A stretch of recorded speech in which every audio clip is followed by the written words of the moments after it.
Where is he? Where'd he go? What's up, Rick? He was so good. He's so good. He's the head of the Georgia. There you are. You just tore it up. Rick is the head of the Georgia Students for Biden, the co-chair. And I'll tell you, one of the things that I love about Joe Biden, and he says it often, he understands his long life of service and dedication to public service, but he is always uplifting those who are the emerging leaders, and Rick Hart is one of them. So can we give it up for Rick? Because that's what it's all about. That's what it's all about. It's about everybody taking on their role of leadership, knowing that we have so much at stake in this election. There is so much at stake. And so I came back to Atlanta. I love Atlanta. Last time I was here, it was before the pandemic. I spoke on the stage here at Morehouse in March of last year. And, coming to Atlanta, especially if you are Black and hold elected office in America, coming to Atlanta is like coming back to the womb. It really is. It is. Because Atlanta represents so much about who we are as America. Atlanta represents the hopes and the dreams and the fight to make real the promise of America. Atlanta is a place that has produced leaders who have been national leaders and international leaders who have always understood that hope will fuel the fight. Faith will be what grounds us in knowing what is possible.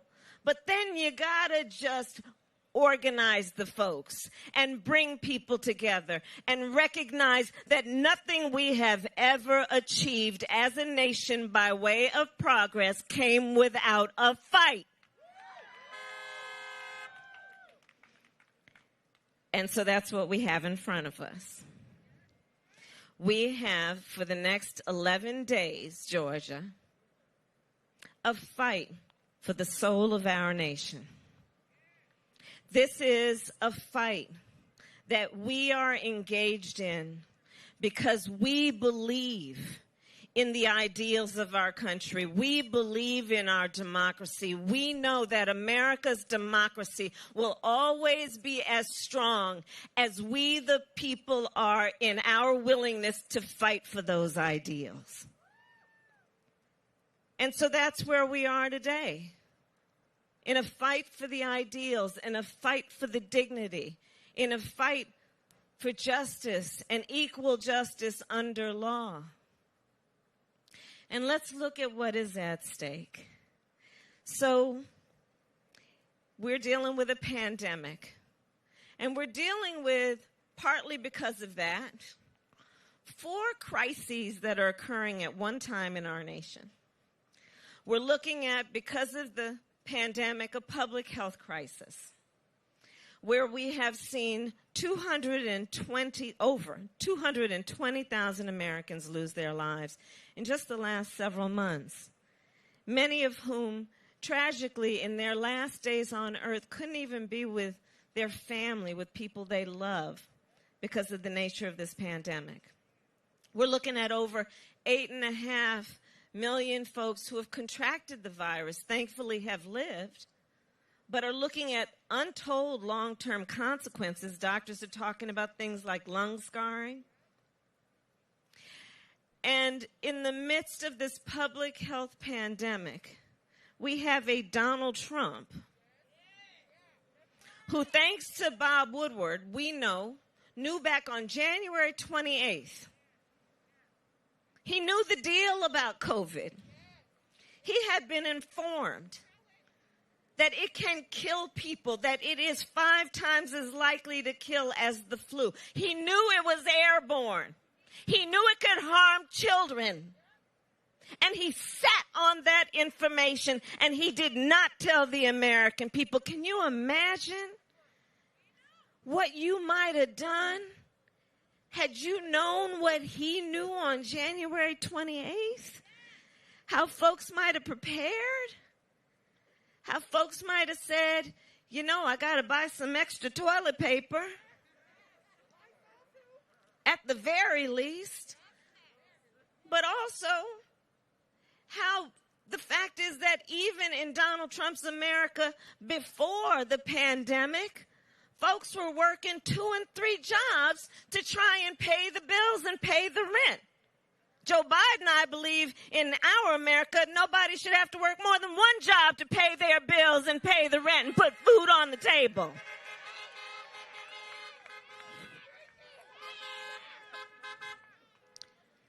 And he sat on this information and then had the gall, had the nerve to say it was a hoax, to muzzle the public health experts, to suggest that he keeps a ledger. And you're on one side of his ledger if you don't wear a mask. You're on another side of his ledger if you wear a mask. And now look where we are. Now look where we are. And he's in the United States Supreme Court with his boy, Bill Barr, trying to sue to get rid of the Affordable Care Act. And let's step back from a moment and think about this. This man, from the time he was, even before he was running for office, when he questioned the legitimacy of the birthplace of the first black president of the United States, has been so weirdly obsessed with trying to get rid of whatever Barack Obama created. Think about that. We don't need presidents who have weird obsessions. What is that about? So he's in court right now trying to get rid of the Affordable Care Act, which brought health coverage to over 20 million Americans, covered people with pre-existing conditions. You know anybody who has diabetes, high blood pressure, breast cancer, lupus? And he wants to get rid of the thing that brought care and dignity to tens of millions of Americans. This is one of the reasons Donald Trump got to go. Got to go. We are in the middle of all these crises. The economic crisis. Over 30 million people in just the last several months had to file for unemployment. We are looking at families that are getting up at the crack of dawn to drive, to sit in their car in a food line for hours, praying that they can get to the end of the line before the food runs out. 1 in 5 mothers in America is describing her children under the age of 12 as being hungry. We're in the midst of a hunger crisis in America. And you see, again, on the one hand, you have Joe Biden who says, let me tell you how I measure the economy and how well it is doing. I measure the greatness of the economy based on how working people are doing. How are working people doing? When working people and working families are doing well, then the economy is doing well. Which is why Joe Biden and I are saying, 1, taxes will not be raised on anyone making less than $400,000 a year. We are saying that we know one of the greatest ways that we achieve access to economic health and intergenerational prosperity is home ownership. So we will have a $15,000 tax credit for first-time home buyers to help you with down payments and closing costs to buy a home. We understand working families need child care, but nobody should have to pay more than 7% of their income in child care. That is our commitment. Because we know the economy is doing well when working people are doing well. On the other hand, you have Donald Trump, who measures how well the economy is doing based on the stock market, who measures how well the economy is doing based on how rich people are doing, who, as one of his first orders of business, passed a tax bill benefiting the top 1% and the biggest corporations of America. I will tell you, Joe Biden and I will make it one of our highest priorities to get rid of that tax bill and do what we know needs to be done to invest that money in working families. Public health crisis and economic crisis being compared to the Great Depression. A long overdue reckoning on racial injustice in America. So on the one hand, you have Joe Biden, who has the knowledge and the courage enough to use the term and speak those words, Black Lives Matter. On the other hand, you have Donald Trump, who refuses and will never say Black Lives Matter, and then had the gall to stand on that debate stage at the last debate in front of 70 million Americans and would not condemn white supremacists. And, you know, people have asked me, they say, well, Senator Harris, by the way, Senator's not on my birth certificate, it's Kamala. And they say, well, are you saying, do you think he's a racist? Yes. Yes. Because you see, it's not like it's some random one-off. We've seen that pattern. Going back to him questioning the legitimacy of Barack Obama, going back to Charlottesville, when people were peacefully protesting racial injustice in America, a woman was killed. And on the other side, you had a bunch of neo-Nazis wearing swastikas, carrying tiki torches, slurring, and throwing out anti-Semitic and racist slurs. And Donald Trump said, well, there are fine people on both sides. A president of the United States who referred to Mexicans as rapists and criminals. A president of the United States who made as one of his first policy initiatives a ban on Muslims entering our country.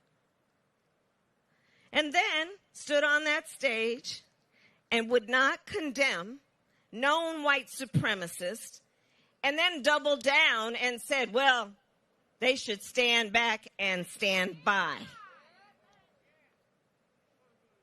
This is not reflective of who we believe we are as a nation.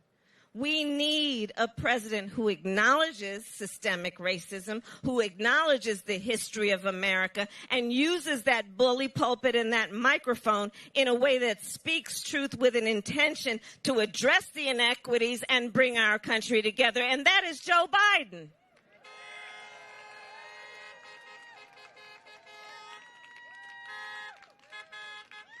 Four crises: public health, economic, a grappling and a need to deal with racial injustice, and a climate crisis. So, you know, I come from California. I was born in Oakland, California. And we have some California, you know, okay. The West Coast has been burning because of those wildfires. California, Oregon, Washington. The Gulf states have been battered by these storms. People in the Midwest, farmers have lost whole season of crops because of the floods. So Joe Biden says we need to embrace science. We need to deal with it. This is something that is hurting people. It is something that we can address in a way we also create jobs by investing in infrastructure, investing in building renewable energy. That's going to be about jobs. Joe Biden knows the seriousness of environmental justice issues. He knows that of all of the areas where people live in America with poor air quality, 70% of the people in those areas are people of color. Joe Biden knows what's going on at Flint. Joe Biden says we need to address this and we need to pay attention to science. On the other hand, you have Donald Trump, who recently, when he was asked about the wildfires in California, and the reporter said something like, well, you know, so the scientists are basically saying these fires, you know, what's happening. The scientists are saying there's a connection between these drastic changes in the climate and these wildfires. You know what the President of the United States said in response? Science doesn't know. What? Science doesn't know. The President of the United States. And what we see is a through line, right? On that issue and the first issue. An inability to embrace fact. An inability to embrace experts. An inability to embrace intelligence. An inability to be competent. An inability to do the job of Commander-in-Chief of the United States, whose first responsibility is to concern themselves with the health and safety of the American people.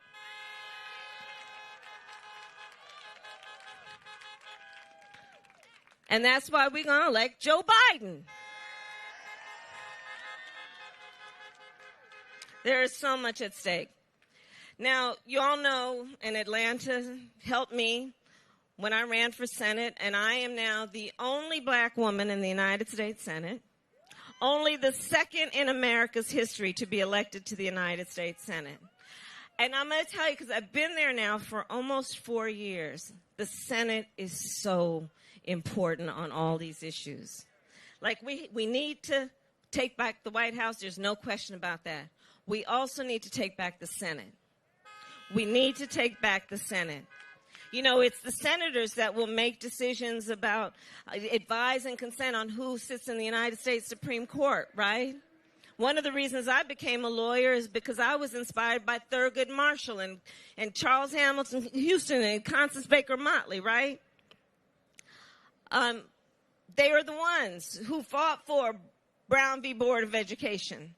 They are the ones who have fought for civil rights. Who sits in the United States Supreme Court has everything to do with our fight for equality.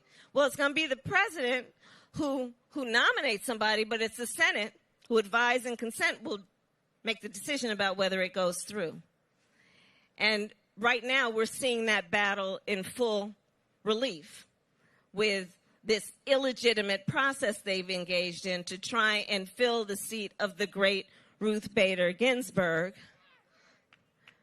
While people are voting in an election, the majority of American people say, let us decide who will be our president, and then let that person decide who fills that seat. The United States Senate. The United States Senate is where there will be a decision on whether we put on the floor a bill that my brother Cory Booker from New Jersey and I wrote called the George Floyd Justice and Policing Act. A bill that says, like Joe Biden and I say, we should ban chokeholds and carotid holds because George Floyd would be alive today if that were the case. A bill that says, let's have a national registry of police officers who break the law because that is the right thing to do. And we can't have folks just get fired one place and then they'll get hired somewhere else. It says we need to have a national standard for excessive use of force because it's not right that in some places when there's excessive use of force, the question asked is, was it reasonable? When we all know you can reason away just about anything. And the more fair and just question to ask is, was it necessary? We need to change the standard. Those kinds of decisions, yes, they get made from the White House, and we will make them. It also gets made in the Senate. And so that brings me to Raphael Warnock and John Ossoff. And Georgia, you got to send them to the United States Senate. Send them to the United States Senate. Let them represent Georgia on all these issues. It is critically important. And you know, those Senate seats, those are 6-year terms. Think about your plans for your life and for your children's life over the course of the next 6 years. There's a lot that can get done, either for good or for not. These Senate seats are so important. So I'm here, Atlanta, Georgia, to ask you to do what I know you already know how to do so well, which is to organize, which is to talk to folks about what's at stake, which is to remind people on the issue of voting that we've got so many reasons. One has to do with, again, Atlanta. It has to do with John Lewis. It has to do with those men and women who shed blood on that Edmund Pettus Bridge and so many other places for our right to vote. And so voting is about honoring those ancestors, honoring what they fought for and what they sacrificed for our right to vote. Voting is because there is so much at stake. Everything that we discussed. Everything that affects our lives. And voting also is because we're not going to let anyone mess with our right to vote.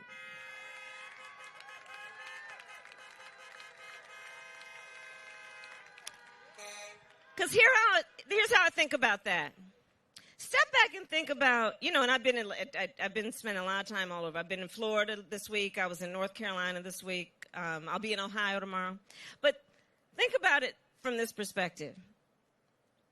Ever since, and even before they gutted the Voting Rights Act in 2013, a whole lot of really powerful people, including in this state, because otherwise we would be talking about Governor Stacey, a whole lot of powerful people for quite some time have been trying to suppress our vote, have been trying to purge the voter rolls, have been trying to confuse us about the process, to make it difficult. Oh, you can fill out your ballot and then put it in one envelope, but then you need to put it in another envelope and make sure that's signed. Trying to confuse us, trying to make it difficult, messing with the post office. Can you imagine the post office? Like the postman, the postwoman, they're messing with the post office. And we have to at some point sit back and think, why are they trying to make it so difficult and confusing for us to vote?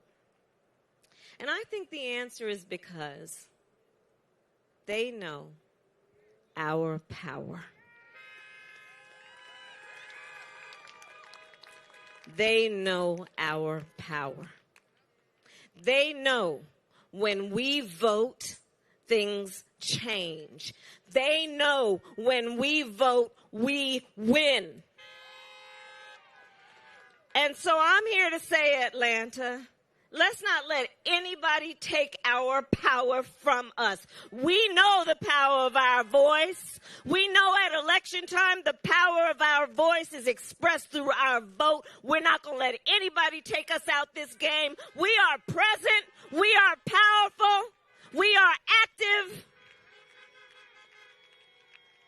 And we know what's at stake, and we honor our ancestors every day. And so my last point is this. This moment will pass. And years from now, our children, our grandchildren, and others, they will look in our eyes, each one of us, and they will ask us, where were you at that time? And the thing we're going to be able to tell them is so much more than just how we felt. What we will tell them is what we did.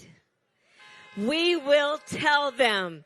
There was this one particular afternoon, we were hanging out at Morehouse in the parking lot. We will tell them we organize, that we talk to our neighbors and our friends and our relatives. We will tell them we help people get to the polls. We will tell them on mandatory Saturday, which is tomorrow, that we made sure everyone we know got to their county office to vote. We will tell them we stood up and we fought for our country and we fought for the ideals because we love our country and we know our power. Thank you, Atlanta.